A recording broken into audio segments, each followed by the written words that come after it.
Now, you've seen close up how Iran operates globally, not just attacking Israel. Now, if the regime can orchestrate anti-Semitic firebombings in Australia, do you think the Australian government has underestimated its reach? Sharri, I think the whole world has underestimated the threat from the Iranian regime, and I hope this is a wake-up call that the Ayatollahs in Iran are the biggest state sponsors of terror in the world.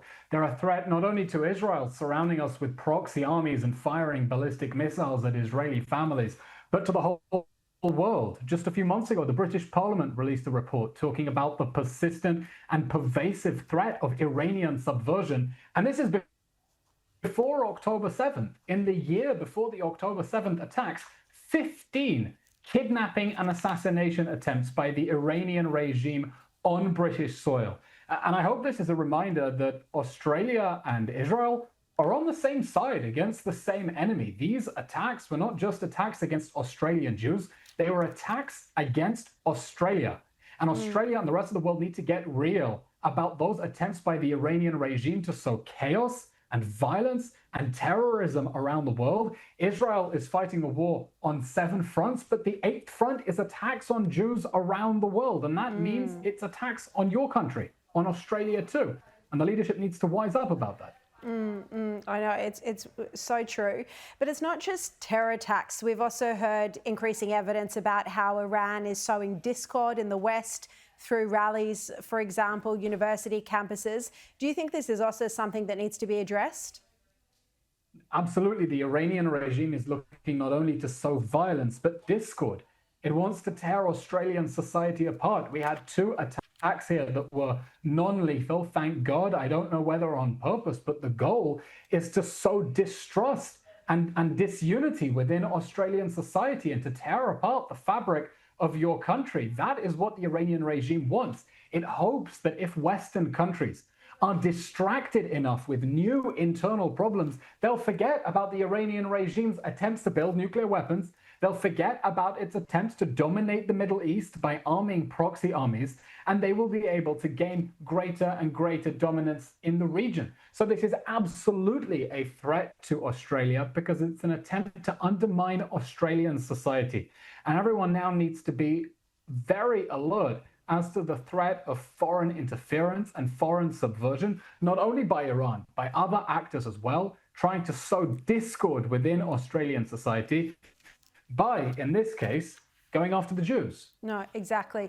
Now, I just want to turn to the situation in Gaza at the moment. We saw US President Donald Trump say overnight that he thinks the war in Gaza is going to be over soon. Have a look. I think within the next 2 to 3 weeks, you're going to have pretty good conclusive ending.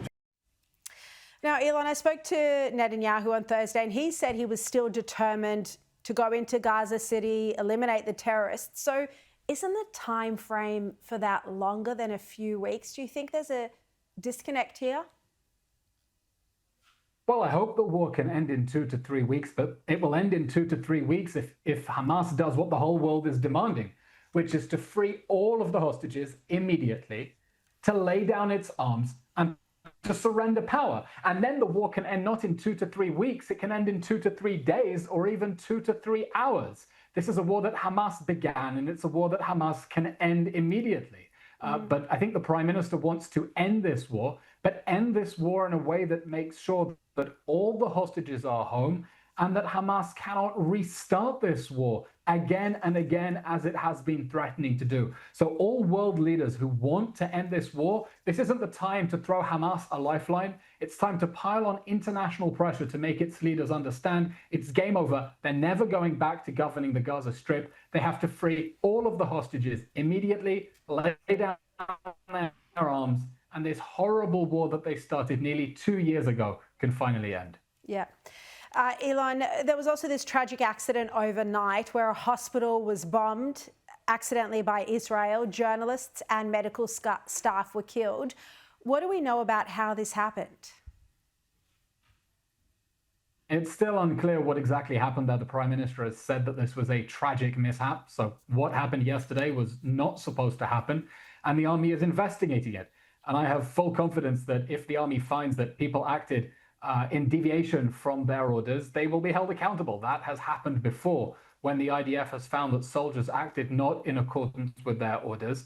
They were held accountable for that. This is happening, of course, in a context in which Hamas has militarized every single hospital in Gaza. Just because it's a hospital does not mean that there is no Hamas activity in the region. We know that there has been at Nasser Hospital. In particular, claims that Hamas had put a camera on the roof of that hospital that was spying on soldiers' movements and putting their movements and putting those soldiers at risk. But I trust the IDF will investigate that incident. And of course, it goes without saying that the IDF is determined to bring down Hamas.